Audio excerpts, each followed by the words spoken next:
तैयारी में आप लोगों की उपस्थिति, लाखों लाखों लोगों ने, भक्तों ने इस परभणी नगर में आकर इस कथा का लाभ लिया है। ये शिव कृपा से ही संभव हो सका।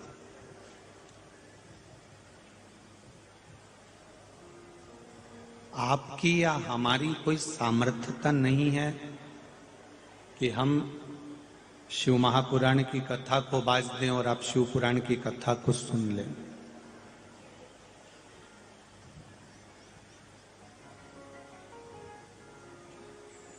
करवाने वाला भी शिव है, करने वाला भी शिव है, और जो सुन रहा है वह भी शिव है, कोई दूसरा है ही नहीं।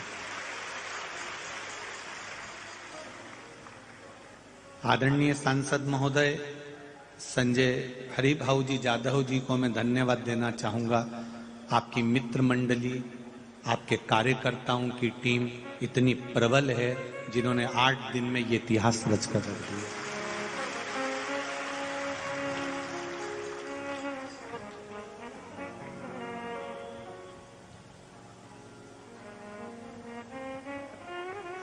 पांच दिन की कथा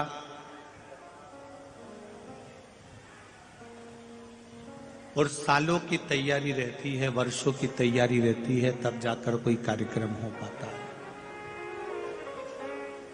पर आपकी अविरल भक्ति, आपका भजन, आपका कीर्तन, आपका मंत्र जाप, आपका स्मरण, ये भगवान से मिलन का एक बिंदु है।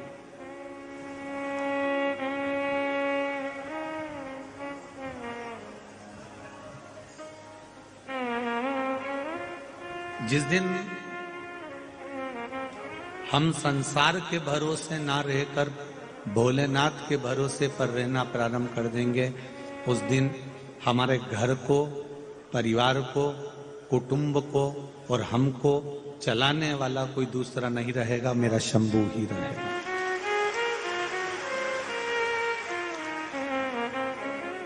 थोड़ा सा दुख आता है, थोड़ी सी तकलीफ आती है, थोड़ा सा कष्ट आता है, तो हम पहले अपने रिश्तेदारों को फोन लगाते हैं।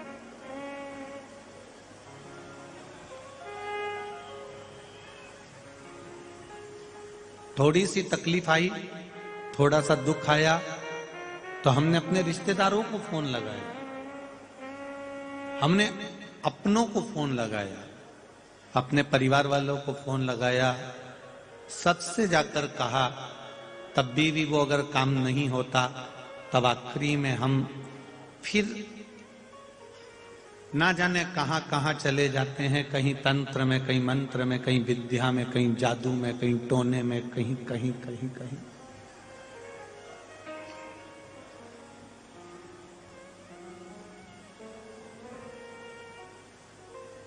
शिव महापुराण की कथा कहती है कि एक बार जो शंकर के पास पहुंच गया, एक बार जो शिव का हो गया, क्योंकि शिव जी को दक्ष प्रजापति का श्राप लगा है कि तुम शमशान में निवास करोगे। अब वो स्वयं मेरा भोलेनाथ तो शमशान में रहता है। अब जो एक बार शिव की शरण में जाकर बैठ जाता है, शंकर के पास जाकर बैठ जाता है, शिव कथा में जाकर बैठ जाता है, तो उसको फिर ये भय नहीं होना चाहिए कि दुनिया के लोगों ने आपको कुछ कर दिया या धर दिया। ना ना ना, आप शिव के हो गए और शिव आपका हो गया। फिर ना तो कोई तंत्र है, ना कोई मंत्र है, ना कोई जादू है, ना कोई टोना है, ना कोई विद्या है। फिर केवल एक है, आपके द्वारा चढ़ाया गया एक लोटा जल सारी समस्या का, इसके सिवा कोई दूसरा साधन ही नहीं है।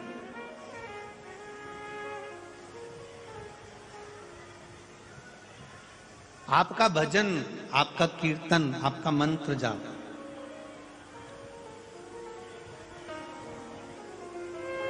आप सब कुछ परमात्मा को देकर रखो।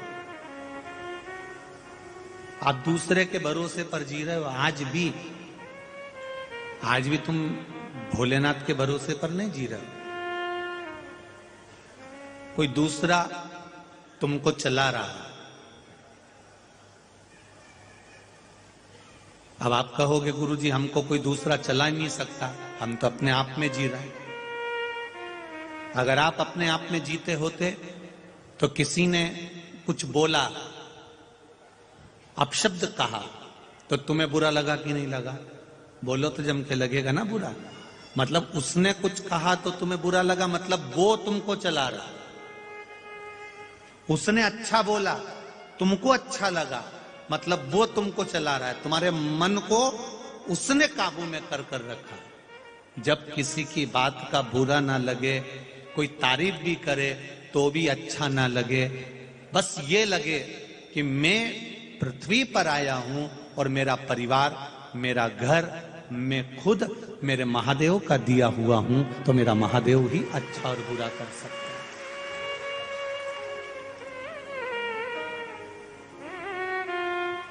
हम उसके सहारे पर जी, हम उसके भरोसे पर जी। लोग कहते हैं मेरे साथ में इतने लोग हैं, मेरे साथ में 1000 लोगों की टीम खड़ी है। गुरुजी मेरे साथ में 50 लोगों की टीम खड़ी है, मेरे साथ में 2000 लोग मेरे से कदम मिलाकर चलते हैं, हजारों लोग मेरे साथ में चलते हैं। ये आपके साथ में नहीं चलते, ये आपके समय के साथ में चलते हैं। आपका समय अच्छा है इसलिए हजारों लोग तुम्हारे साथ में चल रहे हैं, और आपका समय अच्छा नहीं होगा तो कोई तुम्हारे साथ नहीं चलेगा।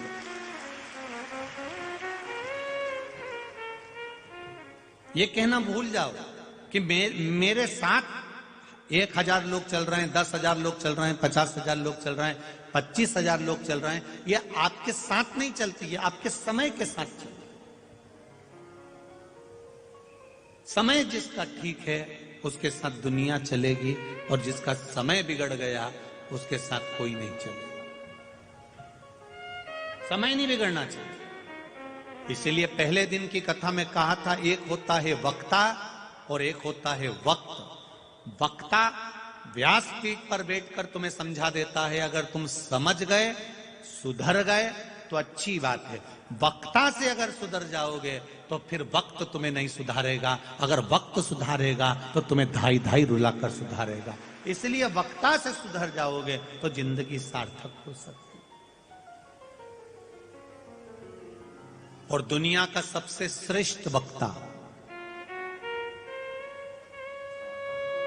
दुनिया का सर्वश्रेष्ठ कथाकार,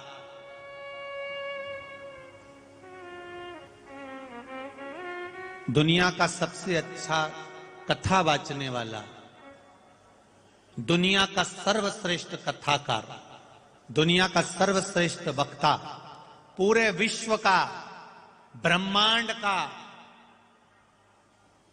प्रत्येक जगह का सबसे अच्छा अगर कोई वक्ता है, सबसे अच्छा यदि कोई वक्ता हुआ है, सबसे अच्छा अगर कोई कथाकार हुआ है, तो केवल एक हुए हैं, वो हैं भगवान शंकर, जो अपनी धर्म पत्नी पार्वती को कथा सुना रहे हैं।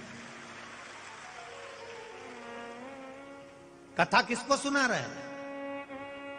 सुखदेव जी महाराज ने राजा परीक्षित को कथा सुनाई,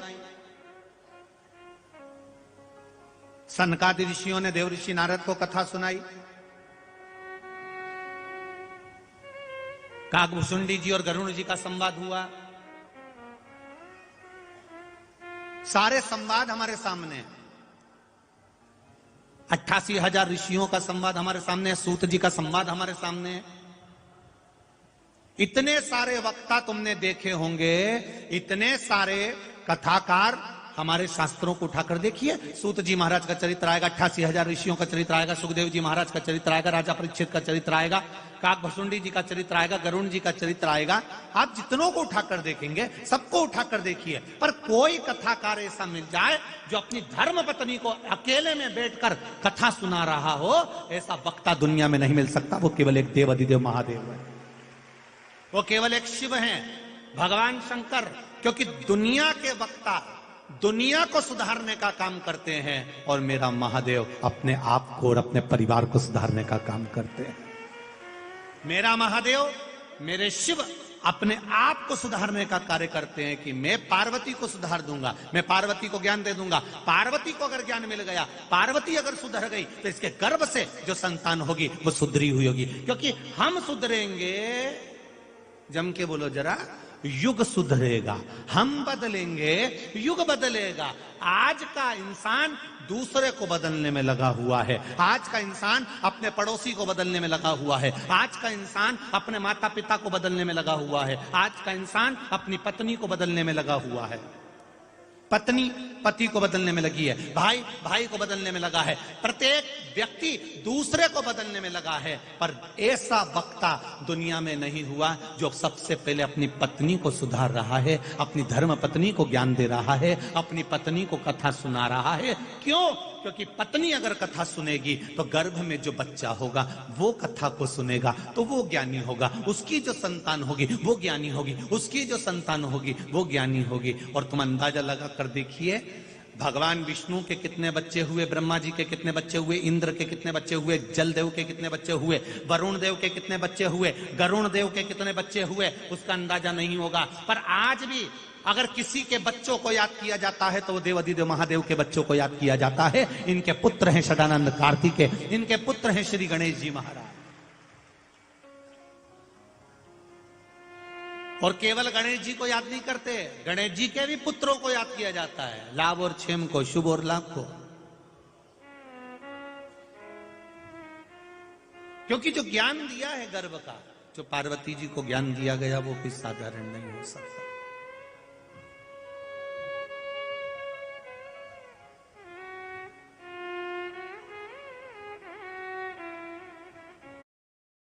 Love it? Same it! And buy it later on the Amazon app. Download the app. उसका कोई बात नहीं। सारी दुनिया की जो बेकार चीजें हैं, जो किसी काम की नहीं है, किसी काम की नहीं, वो मेरे महादेव के पास में है। धतूरा कांटे वाला, तुम लोगों में से कितने हैं जिनके काम का है? किसी के काम का नहीं, वो शंकर जी को चढ़ता है। बेलपत्र जो किसी के काम की चीज नहीं, वो शिव जी को चढ़ती है। जो किसी काम का नहीं है वो शंकर जी ने अपना बनाया। आप में से कितने लोग हैं जिनके काम सांप आता हो? किसी के काम आता है? नहीं, वो शिव जी के पास। त्रिशूल, डमरू, भस्म, लोग भस्म से बर्तन मांज कर राख हो जाए, राखोड़ी हो जाए, तो उस राखोड़ी से बर्तन मांज कर, भस्म से बर्तन मांज कर राख को फेंक देते हैं, राखोड़ी को फेंक देते हैं। शिव अपने तन पर लगा कर रखते हैं। जो किसी काम की चीज नहीं है, वो मेरे देवाधिदेव महादेव ने उसको अपने पास रखकर कीमती बनाया।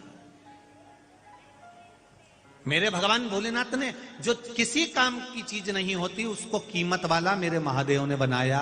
धतूरे को कीमत वाला बना दिया, बेलपत्र को कीमत वाला बना दिया, गले में पटक कर सांप को कीमत वाला बना दिया, तन पर लगाकर भस्म को कीमत वाला बना दिया, त्रिशूल को हाथ में रखकर कीमत वाला बना दिया, डमरू को हाथ में रखकर कीमत वाला बना दिया, गंगा को मस्तिष्क पे रखकर कीमत वाला बना दिया। ये मेरे महादेव मृगछाला को पहनकर उसको कीमत वाला बना देते हैं। मेरा शंभू एक हल्की से हल्की चीज को भी किस्मत वाला बना देता है, कीमत वाला बना देता है। हमारे पूरे शरीर पर, पूरे शरीर में, सारी इंद्रियों में सबसे बेकार इंद्री जो किसी काम की नहीं,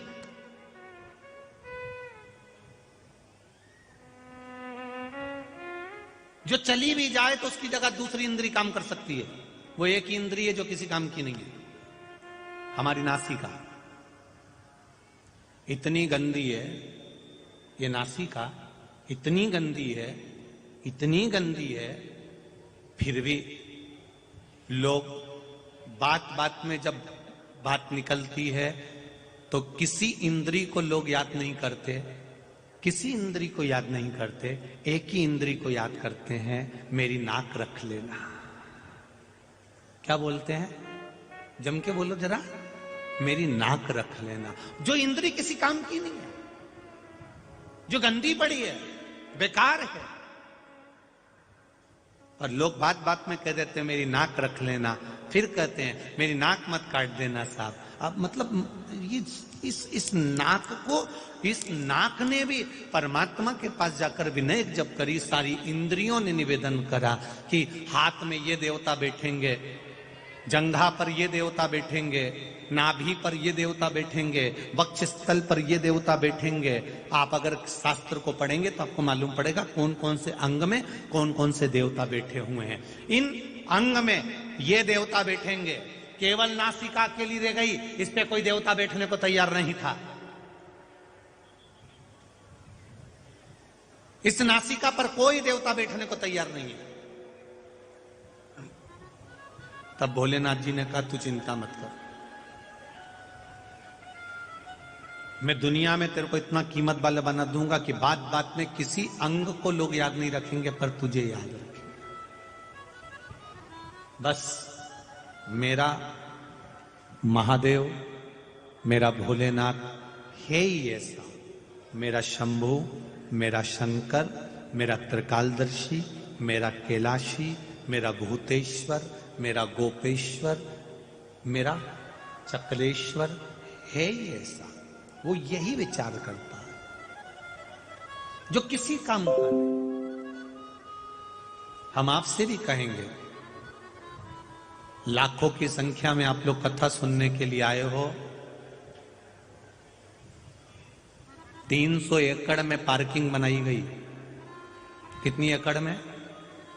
300 एकड़ में पार्किंग बनाई गई है, पर वो 300 एकड़ की पार्किंग भी आज भरा गई और रोडों पर गाड़ियां खड़ी हुई हैं। जरा विचार करिएगा, इतनी संख्या में आप लोग हैं। पंडाल में तो जगह नहीं है, बाहर भी लोग धूप में, कड़कड़ाती हुई इस धूप में बैठकर कथा सुन रहे हैं, और उसके भी बाहर जो रोड गई है, उस रोड पर लोग बाग बीच में बैठकर कथा सुन रहे हैं। जरा विचार करना कि यहां से जो सीधी रोड गई, उस पूरी रोड पे पब्लिक बैठी हुई है कथा सुनने के। विचार करिए जरा, ये भक्ति है आपकी।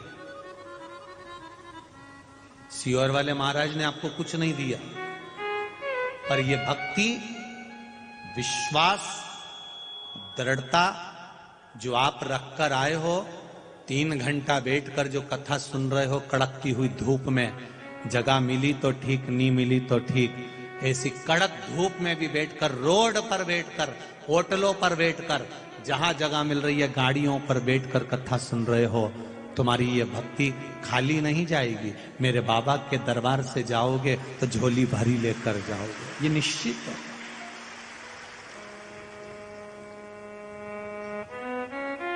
पूछते हैं लोग, ऐसा क्या है शिव पुराण में? अभी मालेगांव में हो गई, पल्ली बैजनाथ में हो गई, परभणी में हो गई। सोच रहे थे कि थोड़े मालेगांव में हुई है तो थोड़ी यहां पर लोग, अब भी हुई है तो कम पहुंचेंगे, पर मालेगांव का भी रिकॉर्ड तोड़ दिया और यहां इतनी संख्या में आप लोग आए। क्या है शिव तत्व में? क्या शंकर की कथा?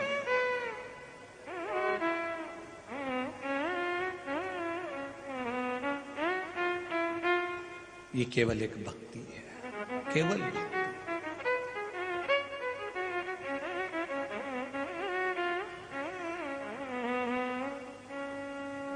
और तेरी कृपा बिना न हिले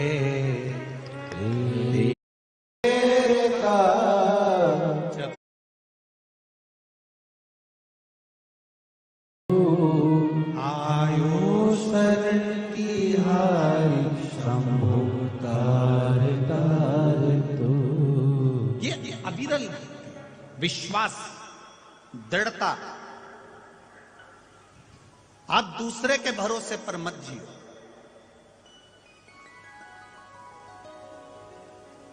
बहुत छोटा सा जीवन है महाराज।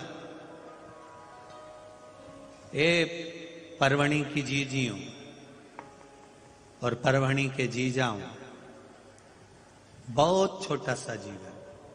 इस छोटे से जीवन में जितनी अलमस्तता से, जितने आनंद से जी सकते हो, उतने आनंद से जी, उतने आनंद से।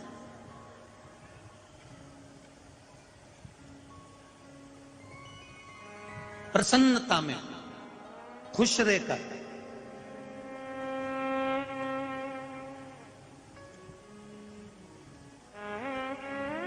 हंसना, मुस्कुराना, हंसी, प्रसन्नता, चेहरे पर स्माइल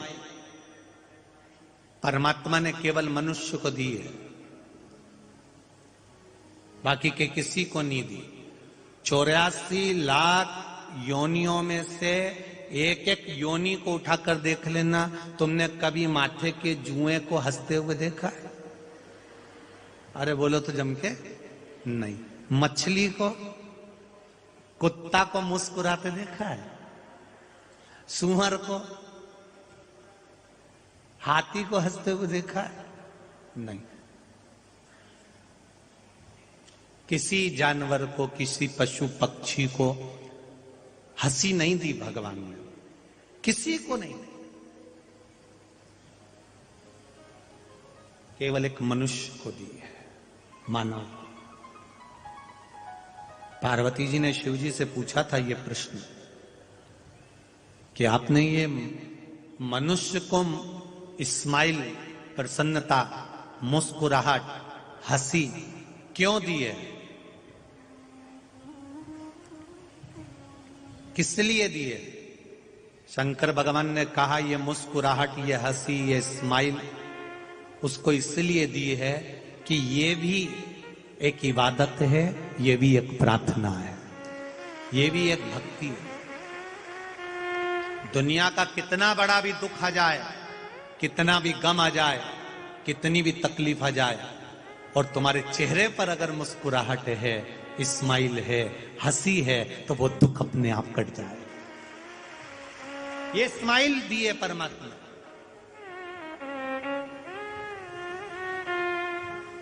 जो हंस रहा है, मुस्कुरा रहा है, स्माइल दे रहा है, जो हंस रहा है, मुस्कुरा रहा है, जिसके चेहरे पर प्रसन्नता है, समझ लेना वो जिंदा है। और जो मुसद्दी लाल जैसा,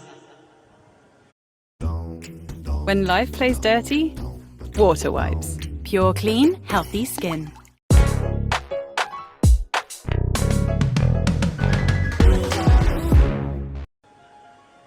चौबीस घंटे मुंह उतार के रहता है, उसके चेहरे पर कभी प्रसन्नता ही नहीं आती, हंसता ही नहीं, मुस्कुराता ही नहीं। समझ लेना ये अंदर से मर चुका है, इसलिए इसके मुंह पर स्माइल नहीं है, चेहरे पर प्रसन्नता नहीं है, मर चुका। जो सास बहू के कारण 24 घंटा मुंह उतार के रहे, 24 घंटा सास का मुंह उतरा रहता, 24 घंटा, जब मिलेगी जब भगोने जैसा मुंह, जब मिले जब,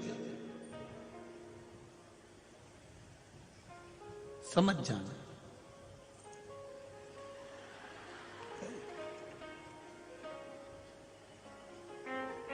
उसको जीना ही नहीं आ रहा।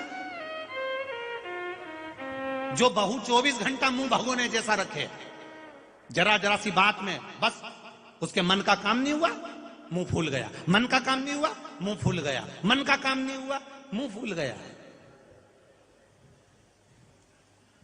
समझ लेना।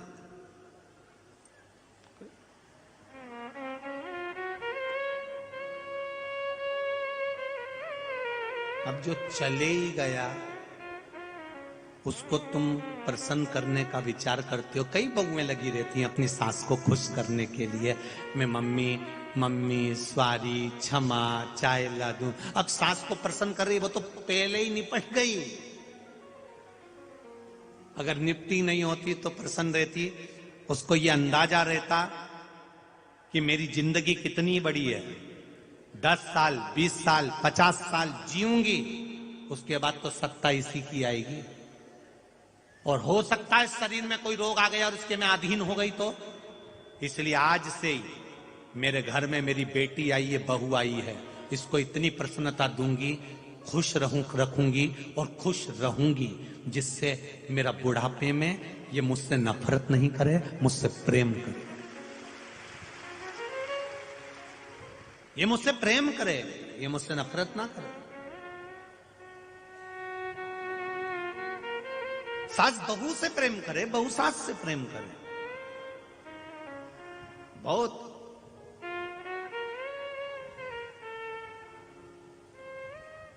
तुम अगर किसी मंदिर में नहीं भी जाओ ना, और तुम दोनों अगर अच्छे से खुश रह लो ना, कौन कौन बोलो बोलो, जम के बोलो जरा, सास और बहू दोनों अच्छे से खुश रह लो ना, तो तुम्हारे घर में अगरबत्ती और दिया लगाने की जरूरत नहीं पड़ेगी। तुम्हारे पतियों ने ऐसे मुस्कुराएंगे, इतने खुश, उनके चेहरे की प्रसन्नता आतिशबाजी जैसी है, रोज फटाके फूट रहे हैं, फुलझड़ियां जल रही है, पर तुम दोनों का चेहरा देखकर वो दुकान से आते हैं तो उनकी खुद हालत खराब हो जाती है, खुद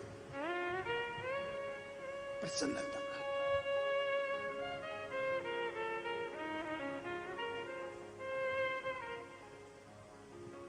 क्या लाए थे, क्या ले जाओगे? मुट्ठी बांधे आए थे, जम के बोलो जरा, खाली हाथ जाओगे। ये जिसने भी लिखा है वो गलत लिखा है, इसलिए हमने बोल के बताया। ये जितने तुम कथा सुन रहे हो टीवी पर, मोबाइल पर और यहाँ पंडाल में, तुम कोई भी खाली हाथ नहीं जाओगे। तुम अपना पुण्य, दान, सत्कर्म, भजन, कीर्तन, मंत्र जाप, शिव कथा जो तुमने सुनी है, अपना किया गया भजन, अपना किया गया कीर्तन, अपना किया गया मंत्र जाप, अपना किया गया नाम जाप, आप स्वयं अपने साथ, कोई दूसरा लेकर नहीं जाएगा। आपकी सुनी हुई कथा ये किसी दूसरे के खाते में नहीं जाएगी। तुम्हारी कथा तुम्हारे खाते में इसी मुष्टिका में बंद कर अंत समय तक जाएगी। कोई दूसरी चीज सब बाकी का जो तुमने दुकान पे बैठ के कमाया वो यहीं रह जाना, वो तुम्हारा नहीं है। घर बनाया वो तुम्हारा नहीं है, गाड़ी बंगला तुम्हारा नहीं है, पर जो भजन तुमने किया है, शिव कथा जो तुमने सुनी है, शिव महापुराण की कथा का रसतत्व जो तुमने ग्रहण करा है, वो तुम्हारा है। हम दूसरे को ना समझाएं, अपने आप को समझाएं। मेरे महादेव ने पार्वती जी को अमर कथा सुनाई है, और वो अमर कथा कोई दूसरी नहीं थी। यही पुराण, यही वेद, यही शास्त्र है, यही श्रीमद् भागवत, यही राम कथा, यही शिव कथा, यही विष्णु पुराण, यही अग्नि पुराण, यही नर्मदा पुराण, यही पद्म पुराण, यही कूर्म पुराण, यही ब्रह्मवृत्ता पुराण, यही नारद पुराण, यही पुराणों को भगवान शिव ने श्रवण करा दिया। शंकर भगवान कोई दूसरी चीज नहीं सुनी। अपने आप को हमने जिस दिन सुधार लिया, उस दिन जीवन सुधर गया।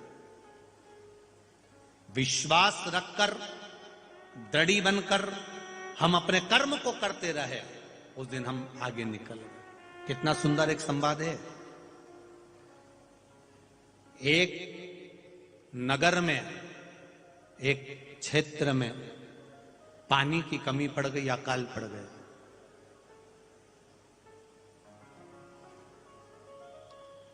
बारह वर्ष का अकाल था। अब विचार करिएगा, 12 वर्ष में लोग पानी नहीं मिलेगा, अन्न नहीं मिलेगा तो मरेंगे नहीं। 12 वर्ष का अकाल क्षेत्र में पड़ गया। कोसों दूर तक पानी नहीं, कोसों दूर, हजार 2,000 किलोमीटर, 1,500 चले जाओ, पानी नहीं है, अन्न नहीं है। 12 वर्ष का अकाल पड़ गया। लोग त्राही त्राही करने लगे, मरने लगे। 9 वर्ष निकल गए। 9 वर्ष। पार्वती जी ने भगवान शिव जी से कहा, चलो जरा देख कर आए। पृथ्वी को थोड़ा सा दोष लगा है और 12 वर्ष का अकाल का योग बना है। 9 साल निकल गए, हजारों लाखों लोग मर गए। जो बचे हैं कम से कम हम उनका दर्शन तो करिए। शिव जी ने पार्वती जी को नंदी पर बिठाया और नंदी पर बिठाकर भगवान शंकर पार्वती जी को लेकर भ्रमण के लिए निकले। भ्रमण के लिए निकले तो उन्होंने क्या देखा कि एक किसान, एक काश्तकार किसान कंधे पर हल लेकर अपने 2 बैलों को लेकर जमीन को जोत रहा है, जमीन पर हल चला रहा। पार्वती जी ने शिव जी से कहा, अकाल के तो 9 साल हुए हैं, अभी 2-3 साल बाकी हैं। जब इतने साल बाकी हैं तो अभी से हल चलाकर इसको कौन सी कुछ चीज मिल जाना है। और दुबला पतला हो रहा है बेचारा किसान, काश्तकार दुबला हो रहा है, पतला। बैल भी सूख रहे हैं क्योंकि उनको कुछ खाने को नहीं मिल रहा, पीने को नहीं मिल रहा, किसान भी दुबला हो रहा है। पार्वती जी ने शिव जी से कहा, भोलेनाथ ये बेचारा क्यों परेशान हो रहा है? जब पानी गिरना ही नहीं है, जलवृष्टि होना ही नहीं है, तो हल चलाने से मतलब क्या है किसान को? शिव जी ने कहा, मुझे नहीं मालूम, तू पूछिए जाके अब किसान से। पार्वती जी ने एक बूढ़ी माता का रूप धारण करा, किसान के पास जाकर, काश्तकार के पास जाकर पूछा, भैया 12 वर्ष तक अकाल पड़ना है पूरी पृथ्वी पर, तुम्हें मालूम नहीं होगा, पर मुझे किसी संत ने बताया है कि 12 वर्ष तक अकाल पड़ेगा और अभी तो 9 साल हुए हैं, तुम ये हल जमीन पर क्यों चला रहे हो? किस लिए चला रहे हो? किसान ने कहा, माता जी मैं किसान हूं, मेरी आदत है हल चलाने की, अगर मैं नहीं चलाऊंगा तो मैं कहीं शरीर बेकार ना हो जाए, काम करता रहूंगा तो मेरा शरीर अच्छा बना रहेगा, इसलिए मैं हल इसलिए चला रहा हूं कहीं मैं हल चलाना भूल ना जाऊं, इसलिए मैं हल चलाता हूं, रोज चलाता हूं, रोज जमीन को तैयार करता हूं, रोज। तो पानी तो गिर ही नहीं रहा, जलवृष्टि तो हो ही नहीं रही, फिर हल चलाने से मतलब क्या? भले जलवृष्टि ना हो पर अपन अपना कर्म तो करें।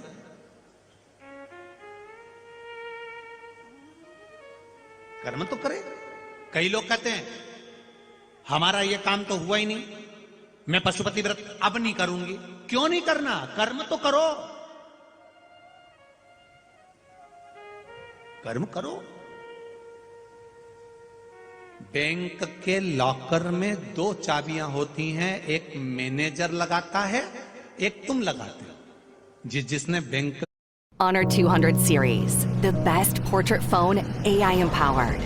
Studio level AI portrait के लॉकर में रकम रखी होगी, पैसा धेला या पैसा सोना चांदी रखा होगा, उनको मालूम होगा। 2 चाबी होती है उस लॉकर की, एक चाबी तुम्हारे पास में है और एक मैनेजर के पास में है। तुम्हारी चाबी कितनी भी जाकर घुमा लो, ताला खुलेगा? जम के तो बोलो, नहीं खुलेगा। मैनेजर कितनी भी चाबी घुमा ले, ताला खुलेगा? नहीं खुलेगा। चाबी दोनों लगना चाहिए, तब ताला खुलेगा। आप अपने कर्म की चाबी घुमाते रहो, दुकान जाते रहो, काम करते रहो, व्यापार करते रहो और अपनी पढ़ाई की तैयारी करते रहो, अपनी विद्या की तैयारी करते रहो, अध्ययन करते रहो, कर्म करते रहो और कर्म की चाबी घुमाते रहो, घुमाते रहो, घुमाते रहो। और फिर चाबी को घुमाते घुमाते आवाज लगाओ मैनेजर को, सर ताला नहीं खुल रहा। फिर मैनेजर आएगा, चाबी लाएगा, घुमा के जाएगा, उसके बाद कहेगा खोल लो। फिर तुम चाबी घुमाओगे, ताला खुल जाएगा।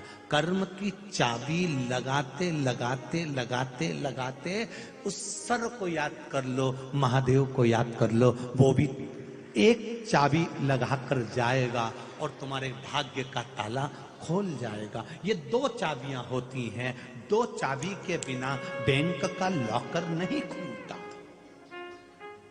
एक कर्म की और एक उस भोलेनाथ की। भाग्य, तुम कर्म की चाबी लगाओ, वो भाग्य की चाबी लगा जाए। क्या मिलता है शिव पुराण में जाने से? क्या मिलता है टीवी के सामने 2-3 घंटा कथा बैठकर सुनने से? क्या मिलता है मोबाइल पर कथा सुनने से? तुम अपनी कर्म की चाबी घुमा रहे हो।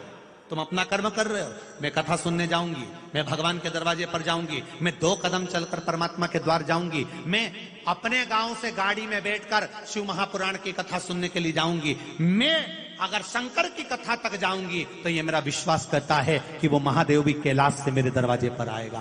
कर्म करते रहो, कर्म की चाबी घुमाते रहो, वो महादेव भाग्य की चाबी घुमाकर जरूर जाएगा। आप अपना कर्म से पीछे क्यों हटना? क्यों हम अपने कर्म से पीछे हटे?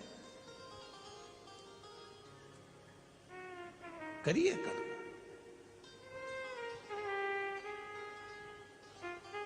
किसान रोज हल चला रहा है, कहीं में हल चलाना ना भूल जाऊं, मेहनत कर रहा है, रोज कर रहा है, कर्म कर रहा है, फल मिलेगा।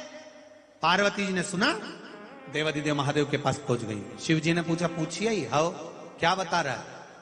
किसान बोल रहा है कि मैं हल चलाना भूल ना जाऊं, इसलिए रोज हल चलाता हूं। गांव के सब लोग उस पे हंसते हैं, ठिठोली उड़ाते हैं कि रोज हल चढ़ाता है। उसी तरह दुनिया के लोग आप पर भी हंसेंगे, ठिठोली उड़ाएंगे। बताओ, इतना पढ़ा लिखा शंकर जी के मंदिर में जा रहा है, लोटा भर के जल चढ़ा रहा है, इतनी समझदार तू, इतनी अंग्रेजी की पढ़ी हुई, इतनी पढ़ी लिखी, इतनी पढ़ी लिखी, और तू शंकर जी के मंदिर जाती है। दुनिया के लोग कहेंगे बेटियों से, दुनिया के लोग कहेंगे बेटों से, दुनिया के लोग कहेंगे आपसे, पढ़े लिखे जमाने में रहते हो, आज के युग में जियो, क्यों महाराज के चक्कर में पड़े हो और शंकर जी के मंदिर क्यों जा रहे हो? ये दुनिया के लोग हंसेंगे, ठिठोली उड़ाएंगे, कहेंगे। पर किसान को भी लोग कहते थे, पानी नहीं गिर रहा तो हल क्यों चला रहा है, पानी नहीं गिर रहा तो हल क्यों चला रहा है, पर उसने हल चलाना बंद नहीं करा। पार्वती जी ने शिव जी से कह दिया, भोलेनाथ वो किसान हल चलाना ना भूल जाए, इसलिए वो रोज हल चलाता है। अब मुझे टेंशन बहुत सारी हो गई है। शिव जी ने पूछा, तुझे काहे की टेंशन हो गई? पार्वती जी बोली, तुम्हारी झोली में, जो कंधे पे झोली टंगी रहती है, उसमें एक शंख है, जिसको वर्षा शंख कहते हैं। तुम जब जब बजाते हो तब तब वर्षा होती है। पर प्रभु 9 साल निकल गए, तुमने एक बार भी शंख बजा के देखा? शिव जी बोले, उससे क्या होगा?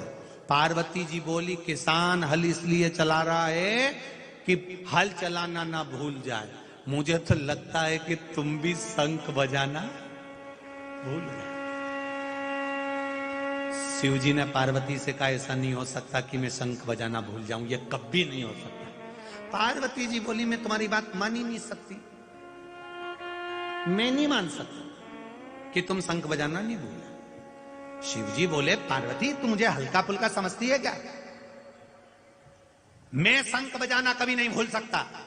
पार्वती जी बोली, फालतू की बात मत करो, मुझे सब मालूम है, तुम्हें शंख बजाना 9 साल में तुम भूल चुके हो, पक्के में भूल चुके हो। शिव जी ने कहा, मैं बोल रहा हूं ना नहीं भूला। पार्वती जी बोली, मैं नहीं मान सकती। शंकर जी ने निकाला झोली में से शंख और पार्वती से कहा, देख अब भी बजा के बताता हूं। और जो शंख बजाया, अब वर्षा शंख था, बजाते से बादल घुमड़ के आ गए और पानी गिरना चालू हो गया। बादल घिर के आए, पानी गिरना प्रारंभ। तुम जाओ शिव के मंदिर, तुम जाओ शंकर जी के मंदिर, एक लोटा जल चढ़ाने के लिए जाओ, जाते रहो जाते रहो जाते रहो जाते रहो। दुनिया के लोग हंसेंगे, गालियां देंगे, अपशब्द कहेंगे, ताने कसेंगे। तुम रोज घर से लोटा लेकर पानी डालने के लिए शिव जी को चढ़ाने के लिए जाओगे, लोग हंसेंगे। दुकान, जितनी दुकान तुम्हारे घर के सामने होगी वो भी ठिठोली उड़ाएंगे। चल दी सती सावित्री।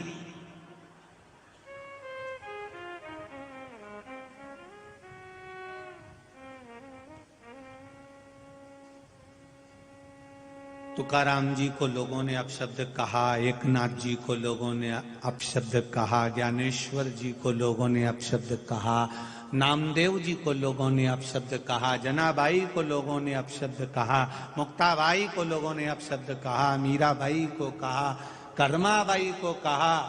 अगर ये दुनिया के लोग अपशब्द कहते थे और ये इनके कहने में अगर रुक जाती ना मीरा, जना, मुक्ता, अगर इनके कहने पे रुक जाती तो इनको गिरधर और हरि विठल नहीं मिलता, ये पक्का था। ये रुकी नहीं, ये इनके कहने पर नहीं रुकी,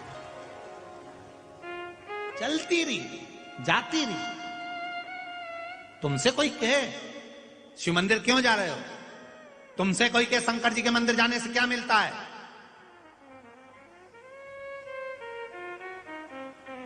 क्या मिलता है शिव जी के मंदिर जाने से, तो उसी समय पे पल्लू रख कर बोल दो, तेरे जैसा अक्ल देने वाला मिलता है।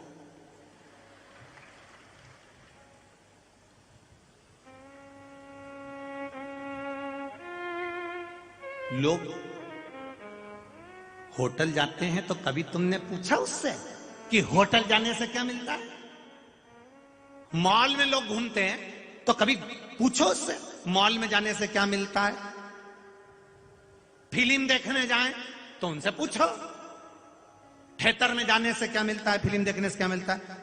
लोग ना फिल्म वाले को टोकते हैं, ना होटल वालों को टोकते हैं, ना मॉल वाले को टोकते हैं, ना रोड पे घूमने वाले को टोकते हैं। दुनिया के लोग टोकते हैं तो केवल मंदिर जाने वाले को ही टोकते हैं। चल दी, क्या करोगे, क्या रखा, क्या काम।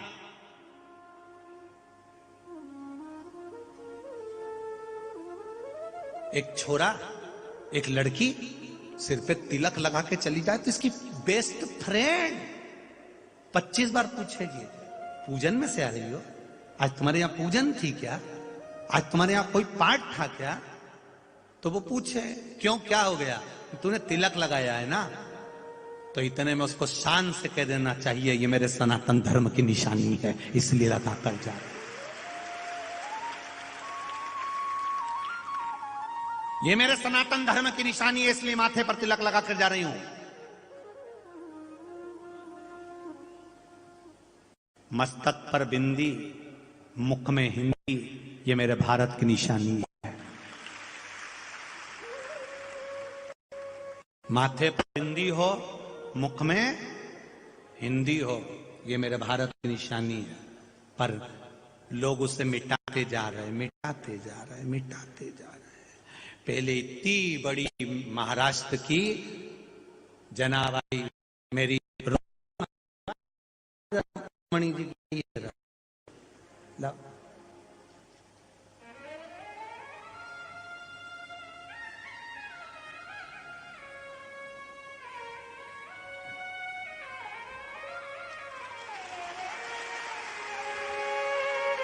माता रुक्मणी जी के मस्तक पर बिंदी जो दिखती है, तुम कभी जाना पंढरपुर में, ऐसी बड़ी कंकु की बिंदी, इतनी बड़ी। रुक्मणी जी भी कह रही हैं मस्तक की शोभा ए मेरी परभणी की जीजियों बिंदी से है, इसलिए लगाना चाहिए। ये रुक्मणी माँ भी कह रही है, ये माता रुक्मणी भी कह रही है कि लगाओ बिंदी। अब हम क्या लगा रहे हैं, बिंदी भी देख रहे हैं तो कितनी बड़ी नहीं, दिखना नहीं चाहिए।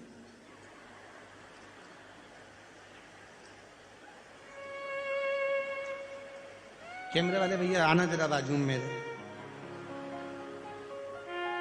हाँ मेरे बाजू आ जाओ एक बार जरा, देखो तो बिंदी दिखेगी। वो ढूंढते रह जाओगे हो। ऐसी छोटी सी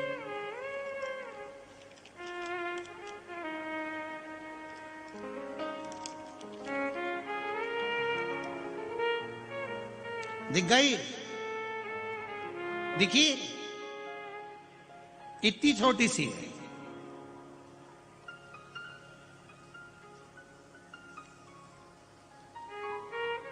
ये निशानी है हमारी। मस्तक पर तिलक हो, गले में तुलसी या रुद्राक्ष की माला हो, और भगवान का भजन तुम्हारे मुख पर सदा हो, ये निशानी है।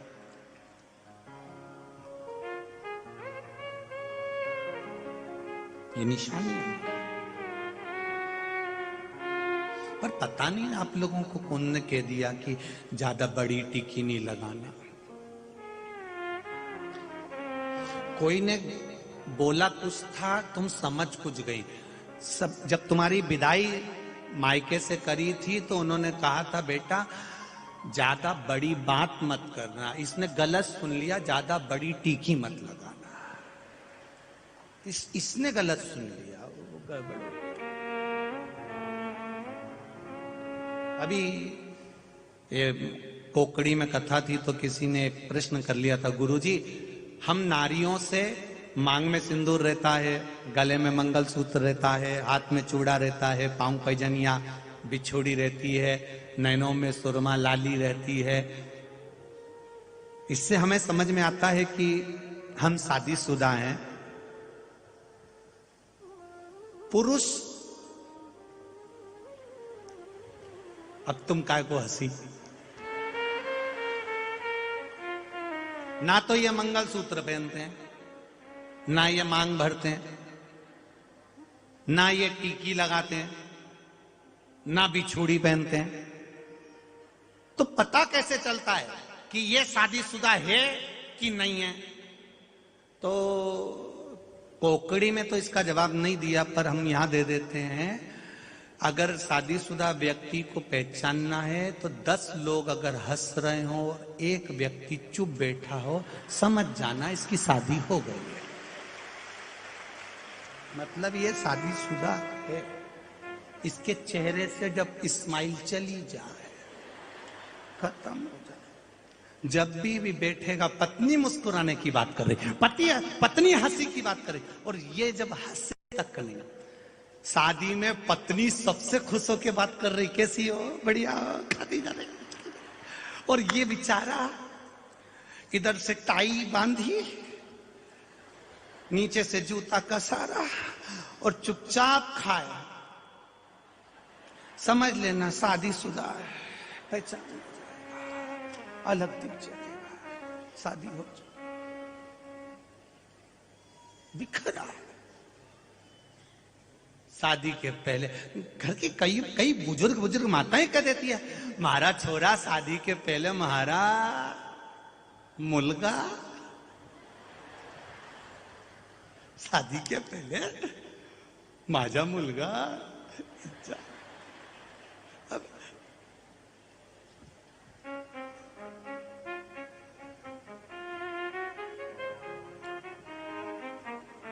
अब शादी के बाद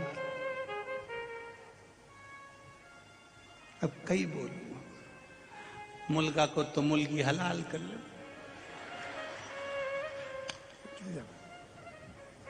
शंभू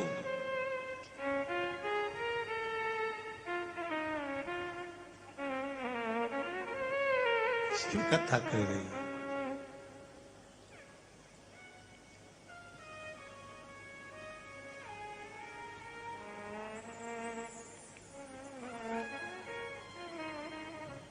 समझाना बड़ा मुश्किल है,